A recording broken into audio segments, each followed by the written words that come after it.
let's talk about two things that are pertinent right now to MMA fans. Number one, Chael Sonnen yesterday, who I would say, like, if he was a slugger for the Yankees, what do you think he bats in terms of news? I adore Chael. He's one of my closest friends. 0.05. Is he? It doesn't really work like that. Like, it would be like he bats 300, 400. That's a good batting. No. I mean, if he was good. No, he said 0.05. That means he's That's what batting. I know, but like literally, how often is he he's right hitting on these 5%. Let's say 1 in 20. Let's say 1 in 20, 5%. Is it really one? Wow. I would say closer to like maybe 25%, 250. Below the Mendoza line, as they say. What is the Mendoza line? Probably closer to right. Yeah. The Jessica Can I Mendoza just say, it's amazing when this stuff happens because Chael specifically, when this stuff happens, I wake up in the morning and I've got like 4 messages off lads who never talk to me about anything other than when they think of fights about the break. And I woke up today and I was like, where's this coming from? Like, I don't know what you're talking about. Like, oh, did you not hear about this and all? It's booked, it's ready to go. And I was like, what? Where'd you get it? Every single one of them writes back, Chael Sonnen. Yeah. So it's unbelievable. So whatever he's doing is working in terms of that viewership, I'll tell you that much. So I do believe that Chael said it's a done deal down to the date, right? Tom Aspinall versus Jon Jones. That's essentially what he said. My understanding is, am I wrong? Did you guys see the same thing? Yeah. My understanding is not quite accurate. Now, here's the thing. Here's what I understand. My understanding is, if this fight doesn't come to fruition, if for whatever reason it falls apart and we never get to see Jon Jones versus Tom Aspinall, the UFC is not to blame. The UFC has, in my opinion, well, excuse me, I'll take that back. The UFC has, based on the conversations that I've had, not in my opinion, but what I'm reading and surmising and what's being told to me is they have made every effort in very good faith to make this fight happen. Now, obviously, when fights don't come to fruition, there's a multitude of reasons as to why fights don't happen. But in my opinion, if this fight doesn't happen, it's not because of the UFC. It's not because of Tom Aspinall as well.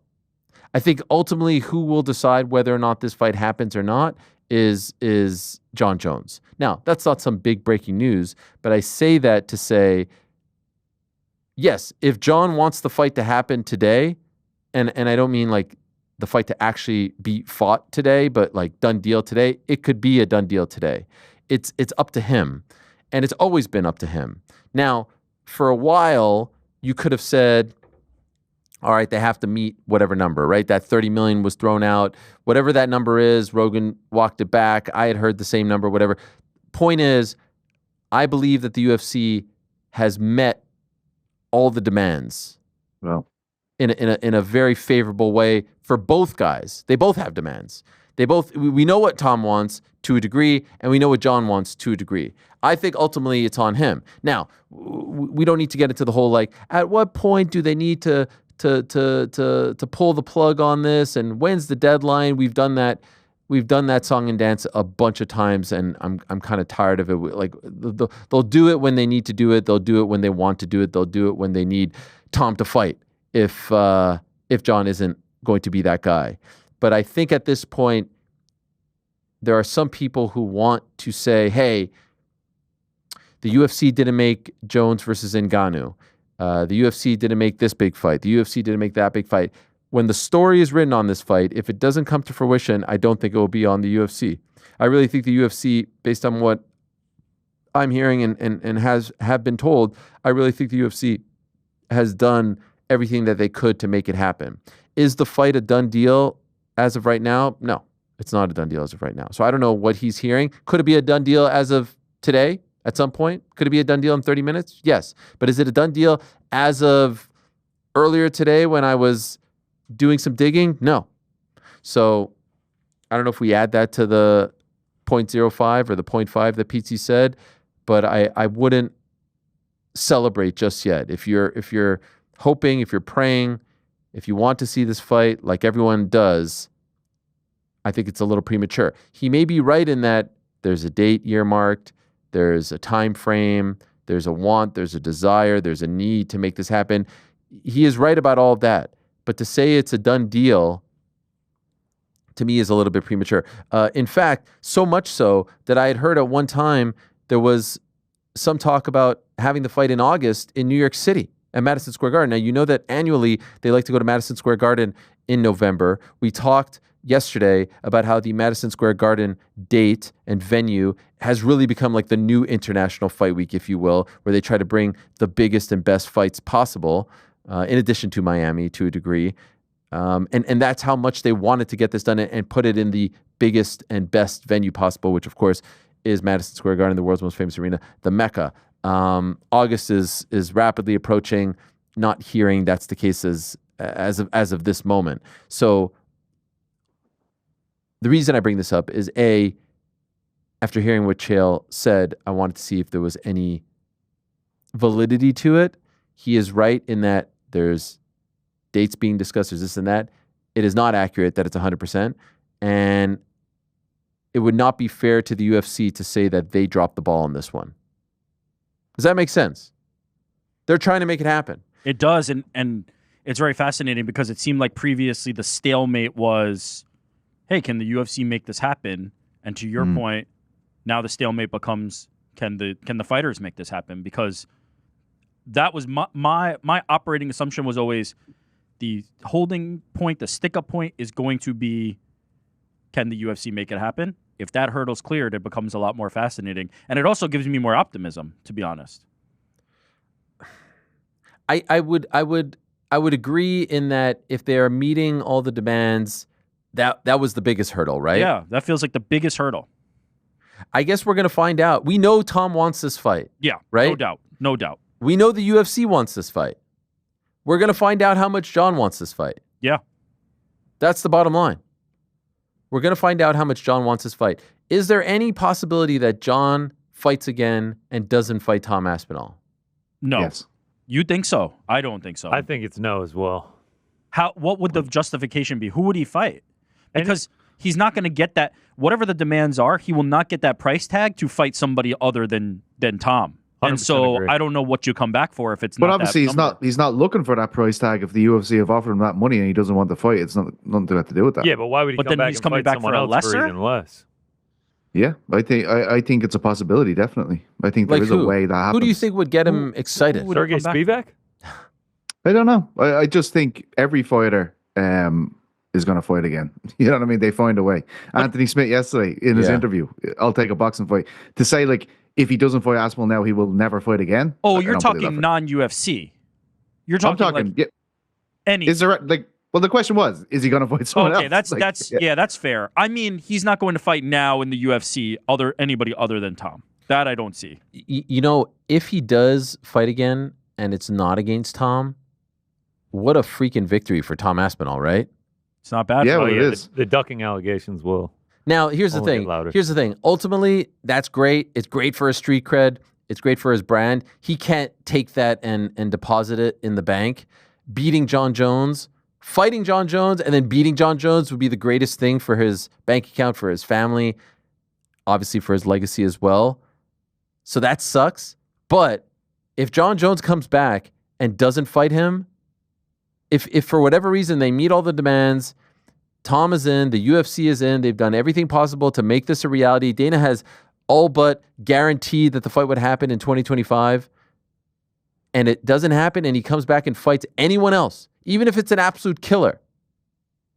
Who that person is, I don't know. Jelton Almeida, Sergey Spivak, Volkov, fucking Rosenstrike, Pereira, Ankalaev, whoever. It's a massive victory for Tom Aspinall. Tom Aspinall can essentially say, this guy did not want to fight me. Not only is it a massive victory for Aspinall, I do believe that would hurt Jon Jones's legacy in a way that when we were talking about this, the question was raised, and we've talked about this at numerous points, but there was a point where the question was raised, if Jon Jones never comes back and doesn't fight Aspinall, does it hurt his legacy? And I remain on the corner that it does not. I think Jon does not need this fight.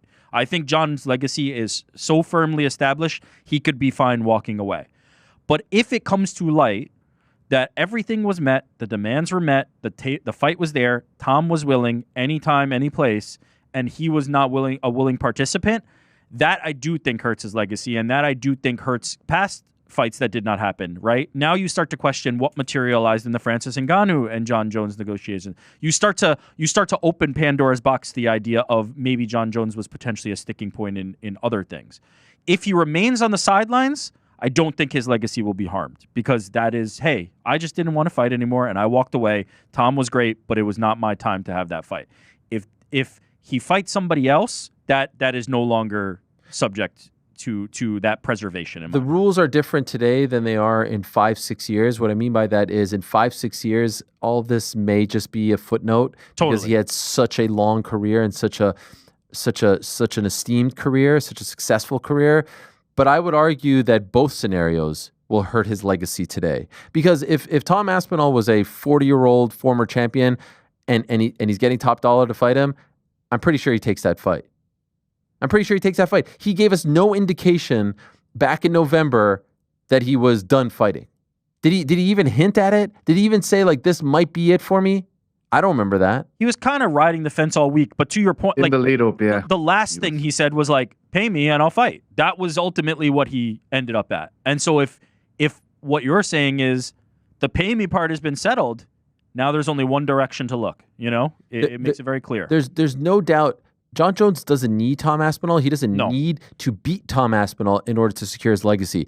That could be true, and it is true, but it could also be true that him walking away from this fight, not accepting this fight, is a bit of a sting on his legacy. It's a bit of a little bit of I don't know, some sort of demarcation, and it's a massive victory for Tom Aspinall. It's an unofficial moral victory for Tom Aspinall, because I do believe if Tom wasn't this young, wasn't this good, wasn't this dangerous, wasn't the kind of guy whose fights only last a minute or two and doesn't give you a lot to game plan, which we know Jon loves, more power to him.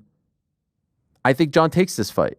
For the money that's being discussed, I think Jon takes this fight. I have long carried water for Jon Jones, no secret, and proclaimed that he's the best. I've also proclaimed Tom Aspinall is a massive risk to Jon Jones. Tom Aspinall is as good as advertised in my mind. I think he is extremely dangerous. I think he's as dangerous to Jon Jones as anybody who's ever been around. And so to take that risk, you need to be compensated fairly. If Jon Jones has given out a number that he felt was fair compensation and that number was met, and then you don't take the fight, that is a different story, right? Because now they're paying you what you have deemed the price tag to take the risk to fight Tom Aspinall. So I get more toward what you're saying. I do think ultimately, even if he just walks away clean, I still feel like his legacy is intact. If he comes back and it's not against Tom, that I think is a real demerit. That's a real stain on the legacy. Truly. I know Ariel said at the top of this, and I get it, where you're coming from, like, oh, let's not talk about how long, blah, blah, blah. But like this division is on life support. Like right now, the rest of the fights in this division don't make sense. There's a slimmer heavyweight bracket there than ever before. And we might have like a guy we could potentially see becoming one of the greatest heavyweights ever. We have him waiting, and he's lost a year of his career already. Like, I mean, you have to shit or get off the pot here. You're either going to make the fight or you're not. If they've given him this money and said, this is what you want, and he doesn't want it, what are we waiting for at this stage?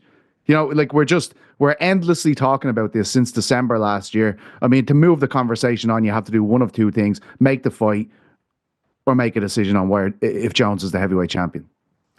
You're right. You're 100%. I mean, could you imagine being Tom Aspinall right now? No, but like if you think Tom is annoyed about this, I think he's been really patient. Andy Aspinall, like he's all about competition. He's the one that's saying, I don't care if it's Jones. We have the heavyweight champion here. Can we put the belt on him, please? Like I want this guy to keep fighting. He is saying, like, look, he goes in there and he knocks these lads out in a few minutes. Like he wants him to compete as much as possible, because this is a very small window when you have a prime guy. And I know Aspinall's a very young heavyweight, and we're very lucky that he could have, a decade left in the sport if previous heavyweight champions are anything to go by. But this division, honestly, when the heavyweights fight now, nothing makes sense because there is no closure at the top of the division. We have no idea what they are fighting for. Who could name off the top of their head the next highest ranked heavyweight? You know what I mean? Like it's not a conversation anyone's having. So they're basically letting the division wither away, waiting for a fight now that we think can't happen. So it's time to make a decision. I agree. I mean, I think we all kind of thought like by the summer, so maybe there's a couple of months left. I just can't imagine a guy his age, his skill set, the role that he's on, prime of his career, just getting better, coming into his own, and waking up every day and not knowing what you're training for. Not knowing if you're getting the fight of your life, the biggest fight of your career, or another interim title defense, or a vacant title fight against someone who is like 100 steps below Jon Jones in terms of fame, notoriety, all that stuff.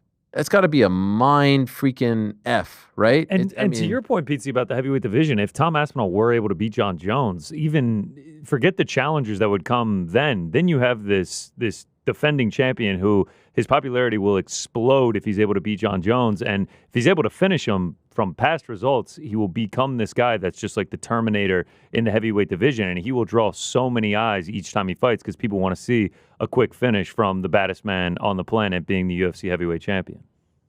Yeah, I agree. And look, it's devaluing the rest of the contenders in the division at the moment because we don't know what they're fighting for. There's lads up at the top of that division. They have nowhere else to go but basically wait for this to be sorted out. And the longer they wait, the staler they grow in the fans' minds. And if it gets to a situation where this fight doesn't happen and you have to pair up Tom and Cyril Gane or something like that, there's going to be people having shit fits about it. The longer this goes without being sorted out, it's devaluing the whole heavyweight division. What's also frustrating about it is you have arguably the best heavyweight in the world, revved and ready to go. You're looking for something for International Fight Week. He's right there. Yes. You know what I mean? He's right freaking there. And I get throwing it. our 10 million on top. Throwing our 10 million on top. See what happens. Hey, could that be the game plan from Jon Jones? He gets the money Let's offer, go. and then he's just like, hey, maybe I don't want it. And then they're just like, another $5 million. And he's like, okay, all right, let's do it. By It's the way, possible. That's negotiations. Yeah, could be. Just like the. But The imagine master if Tom, stroke of Jones. Yeah, imagine come if on, the Johnny. 30 million, Well, to and then be he honest- hits the SpongeBob. He's like, To be honest, I don't really feel like it. I imagine Jon Jones has been in this position with UFC before, and they probably have not been willing to meet the number in the past. The fact that they are potentially willing to meet the number, to me, tells me, if I'm Jon Jones, that there's more money in the bank then. That if you can meet this number, that means you're giving oh me. God, Yeah. you can't do that, man. That's you can't genius. Do Can that. I get 30 million? Yeah, you can. Oh, wait. what? Is Rick Jon Yeah. Jones' manager? I would love to be. I'm in 40 million. Yeah, Nobody's been more pro than me. that's bad business. That's unfair to do that to someone. To say like, okay, what's your number? They meet that number, and then you're like, wait a second, you were willing to give me that? Happens. Yeah, I It know. happens. Yeah, I mean, what if this is his last fight, regardless of outcome? And so he's like, well, better break the bank while we're here. We need to hear from Jones here. This is the loose end, right? Oh, we need to hear 100%. what the hell's going on with him. Where is he? When's at the in next terms of dirty this boxing card? negotiation? Let's send some intrepid reporter to ask him some questions. If we were to I'm hear gonna sign from up for Power to Jones, the Patience. do you expect he'd say anything, beyond we're in negotiations, or who knows? He maybe likes that- to play the game. He could be Yeah. like, yeah, He'll be a little coy. I'm not that interested. I'm not that excited. Who's Tom? He's an asshole. What has he done? He doesn't deserve Tom the this. asshole. I mean, John is a very compelling guy. The mind games that he plays in the interviews are tremendous, and this sport will be a little less exciting and a little less interesting when he's gone. I know some people at home might be looking at this and be like, "You're hating." I don't know how you can possibly honestly say that. It's all right there for you to decipher on your own. Tom Aspinall wants to fight. He's the interim champion. He's been told repeatedly that's the fight that they're going to make. They aren't making it. It hasn't been announced. The UFC has tried its hardest to make it happen. It's either you want to believe that Jon is the reason why this fight isn't happening or not. But I can assure you, if you are going to blame Tom, you're wrong. If you're going to blame the UFC on this one, you're wrong. And trust me, there have been times where the UFC is blameworthy. Not in this case. They want to make this happen. Thanks for watching this video. Before you go, if you haven't already, hit that subscribe button for us. Also, give us a thumbs up, leave a nice comment. These things go a long way. And while you're here, do check out the rest of the channel. We've got live shows and full interviews, clips, and a whole lot more. We're doing big things here, and we appreciate your support very much.